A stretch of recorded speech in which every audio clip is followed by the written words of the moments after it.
Argentina মিশরকে ৩-২ গোলের ব্যবধানে হারিয়ে কোয়ার্টার ফাইনালে জায়গা করে নেয়। বিশ্বকাপ এখন এমন এক পর্যায়ে এসে পৌঁছাইছে যেখান থেকে একটি ভুল মানেই বিদায়। কোয়ার্টার ফাইনাল থেকেই শুরু হয় আসল লড়াই, এখানে কোনো দলই দুর্বল নয়। আর্জেন্টিনা এবার নিজেদের শক্তির প্রমাণ দিয়ে রাউন্ড অফ 16তে লড়াই করে কোয়ার্টার ফাইনালে জায়গা করে নিয়েছে। এখন তাদের সামনে ইউরোপীয় শক্তিশালী দল সুইজারল্যান্ডকে হালকাভাবে নেওয়ার কোনো প্রশ্নই আসে না। দলটি সবসময় শৃঙ্খলাবদ্ধ ফুটবল খেলে এবং বড় দলগুলোর জন্য কঠিন প্রতিপক্ষ হয়ে ওঠে।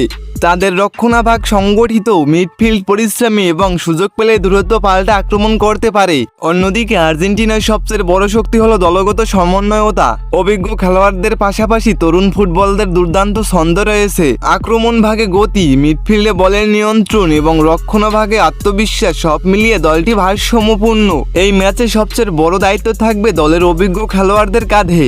কঠিন মুহূর্তে সঠিক সিদ্ধান্ত নেওয়া এবং সুযোগগুলো কাজে লাগানোই নির্ধারণ করতে পারে ম্যাচের ফলাফল। ম্যাচটি বাংলাদেশ সময় অনুযায়ী অনুষ্ঠিত হতে যাবে 12 জুলাই ভোর 3টা থেকে। কোয়ার্টার ফাইনালের মতো ম্যাচে ছোট ছোট ভুলেও বড় মূল্য চুকাতে হয়, তাই শুরু থেকেই আর্জেন্টিনাকে সতর্ক থাকতে হবে। সুইজারল্যান্ড যদি রক্ষণভাগ শক্ত করে খেলে তাহলে ধৈর্য ধরে সুযোগ তৈরি করতে হবে। এই ম্যাচে যে দলই বিজয়ী হবে না কেন তারা সরাসরি সেমিফাইনালে জায়গা করে নেবে, তাই দুই দলই নিজেদের সর্বোচ্চ শক্তি নিয়ে মাঠে নামবে।